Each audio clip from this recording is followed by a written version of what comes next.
Hello everyone, আসসালামু আলাইকুম। আমি সঞ্জিদা বলছি চিটাগং থেকে। কেমন আছেন আপনারা সবাই? আশা করছি ভালো আছেন। আল্লাহর অশেষ রহমতে আপনাদের সবার দোয়া আলহামদুলিল্লাহ আমিও ভালো আছি। আপনাদের মাঝে নতুন একটা ব্লগ নিয়ে আবারও চলে আসলাম।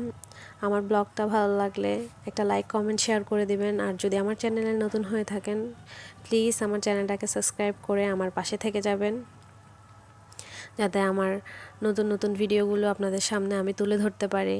আর অবশ্যই একটা কমেন্ট রাখবেন। আপনাদের একটা কমেন্ট, একটা লাইক আমাকে নতুন আরেকটা ভিডিও করতে অনুপ্রাণিত করে। আশা করি আপনারা আমার পাশে থাকবেন। তো যেহেতু আজকে শুক্রবার, আর শুক্রবার মানেই তো স্পেশাল সব কিছু।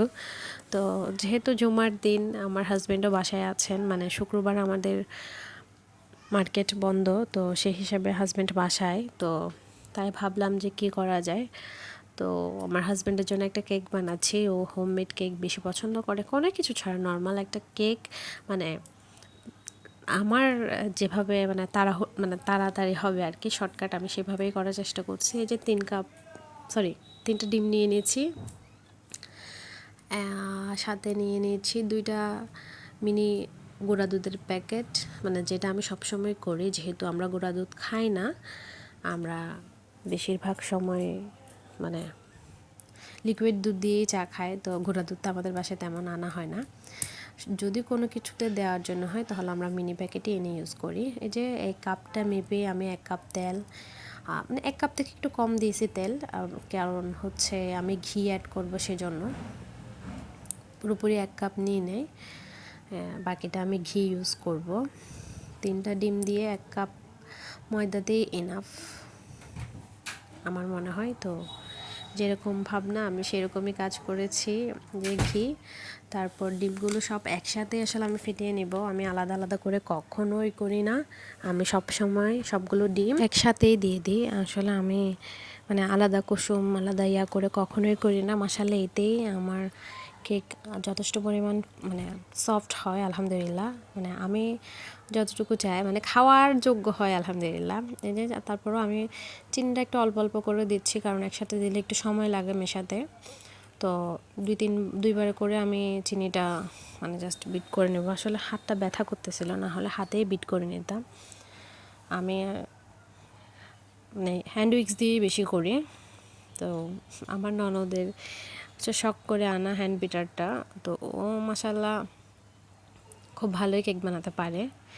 আগে বানাতো, কিন্তু এখন পড়ার চাপের কারণে আসলে তেমন হয়ে ওঠে না আর কি। তো আমি নিজেও করি না, বাট আমার হাজব্যান্ড খেতে চেয়েছিলেন, বলেছিল আমাকে যে ওর কেক খেতে ইচ্ছে করছে। তো ভাবলাম যে না, আজকে যেহেতু বাসায় আসে একটা কেক তো বানানো হয়েছে, একটা কেক বানাতে আর কতক্ষণই বা সময় লাগে। আর আমি তো আর ক্রিম কিছু ইউজ করবো না, কারণ আমার বাসায় ক্রিম নাইও। আর আমার ক্রিম দিয়ে মানে ঘরোয়া কেকটা মনে হচ্ছে নর্মাল খেলে ভালো লাগে। এই যে এটার হয়ে গেছে, অনেকটা ফর্মে হচ্ছে, কিন্তু অনেক বেশি সময় লাগবে আমি জানি। তো তাই আমি এত সময় নিয়ে, যেহেতু আমি অল্প সময়ে মানে শর্টকাট বলতে পারেন, যে আমি কাজটাকে সারতে চাচ্ছি, তো সেজন্যই আমি এই যে ঘি, তারপর তেল, মানে এক এক করে উপকরণ সব দিয়ে সব বিটার দিয়ে মিক্স করে নিয়েছি, কারণ আমার হাতে তত সময় নাই। সেজন্যে মানে সবসময় আমি যেটা করি আর কি। এই যে দেখেন মাশাআল্লাহ, এতেই এটা অনেকটা ক্রিমি হয়ে আসছে। তো অনেকক্ষণ ধরেই বিট করতেছি, শেষ পর্যন্ত আসলে আমি চাইছিলাম যে না, একটু যদি ভালো করে বিট করি তাহলে হয়তো আরেকটু ভালো হবে, কিন্তু ওই যে বললাম সময়ের স্বল্পতার কারণে আমি সেটা আর করলাম না। তারপর সবগুলো সুন্দর করে মিক্স করে অল্প অল্প করে ময়দা দিয়ে, ময়দাও একসাথে মিক্স করে ফেলবো, মানে ময়দা শুকনো উপকরণগুলো যেগুলো আমি আগে থেকেই চেলে রেখেছিলাম, মানে ময়দা, তারপর হচ্ছে যে বেকিং পাউডার আর দুধ, তিনটা মানে গুঁড়া দুধ আর কি, একসাথে যেটা বিট করে মানে ছালনি দিয়ে চেলে রেখেছিলাম, একসাথে দিয়ে দিব, দিয়ে আমি বিট করে নেব। যেহেতু আসলে কী বলবো আপনাদেরকে, আমার জানি না কেক বানাতে কেন হয়তো মানে আছে না যে অলস, আমার কেক বানাতে বেশি আলসেমি। আমি পুডিংটা খুব শখ করে বানাতে পারি, কিন্তু আমার কেকটা বানাতে কেন জানি ভালো লাগে না। তারপরও হাজব্যান্ডের আবদারে, আর আমার ছেলেরাও মাশাআল্লাহ খুব পছন্দ করে, তো তাই বানালাম আর কি। ইনশাআল্লাহ এখন থেকে চেষ্টা করব যে সপ্তাহে অন্তত একবার হলেও করার। এই যে প্রথমে ভাবছিলাম যে মানে বিটারের ইয়াটা দিয়ে আমি সুন্দর করে মানে নাড়তে পারবো, আবার দেখলাম যে না, অনেক কষ্ট হচ্ছে। তারপর কি করলাম, একদম সুন্দর করে বিট করে ফেলছি। সেটা হয়তো আপনাদের সাথে আর শেয়ার করা হয়নি।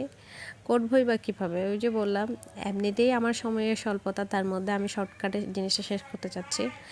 এই যে তারপর একটা চুলায় হাঁড়ি বসিয়ে দিয়েছি, দিয়ে একটা স্ট্যান্ড দিয়ে দিয়েছি একটু ফ্রি হিট করে নেওয়ার জন্য, তাহলে কেকটা ভালো হয়। তারপর যে আসলে আমার কাছে কেকের মোল্ড আছে যেগুলো অনেক দূরে, মানে একদম সামসেট বলেন বা ফলসাদ বলেন, ওইখানে মানে স্টোর করে রাখছি আর কি। তো সেজন্যে ওইটা এখনও নামানো হয় না। এখানে আসছি পর্যন্ত একবারও কেক বানায় নাই। তো প্রয়োজন যেহেতু হয় না, ওগুলো আর নামানোও হয়নি, ওগুলো অতটুকুতেই বস্তাবন্দি আছে। তো এখন যেহেতু ইনশাল্লাহ শুরু করছি, অবশ্যই নামাবো। তো আমি একটা মানে টিফিন বক্স বলতে পারেন, এটা হচ্ছে স্টিলের। তো এটাতেই কেকটা ঢেলে দিলাম, আর একটু জাস্ট বাবলগুলো চলে যাওয়ার জন্য কাঁটা চামচ দিয়ে একটু নাড়াচাড়া করে দিলাম। কারণ প্রিপারেশন ছাড়া আসছি, আমি কোনো কিছুই করি নাই। অবশ্যই যদি প্রিপারেশন নিতাম তাহলে সব কিছু করতাম। আমি আবার উপরে কয়েকটা কিশমিশও দিয়েছিলাম, তো সেটা আর স্কিপ হয়ে গিয়েছে, মানে সেটা আর তোলা হয়নি। যে ফ্রি হিট হওয়ার পর আমি জাস্ট 30 মিনিটের জন্য একদম মিডিয়াম টু লো হিটে রেখে দেব। আর আমাদের বাসায় সবসময় কেকটা একটু লালচে হলে সবাই বেশি পছন্দ করে, বিশেষ করে আমার হাজব্যান্ড আর আমি। মানে উপর নিচটা একটু লাল হলে আমাদের ভালো লাগে। তো এর মধ্যে আমি কিশমিশও দিয়ে দিয়েছি, দিয়ে জাস্ট রাখবো। ঠিক 30 মিনিট পর আমি এর মাঝখানে একবার চেক করছিলাম, দেখলাম যে তখন হয় নাই। তো এখন কাঁটা চামচের সাহায্যে দেখতেছি না যে কাঁটা চামচের গায়ে উঠে ওঠে আসতেছে না, আর একটু লালচে হয়ে আসছে, যেটা আমরা চাই। ওই যে জাস্ট হয়ে গেল আমার কেক। মানে উপকরণও অল্প, সময়ও অল্প, সব কিছুতেই মানে সাশ্রয়ী বলতে পারেন এক কথায়। তো তারপরে এই চাউমিনটা রান্না করতেছি আমার হাজব্যান্ডের জন্যে।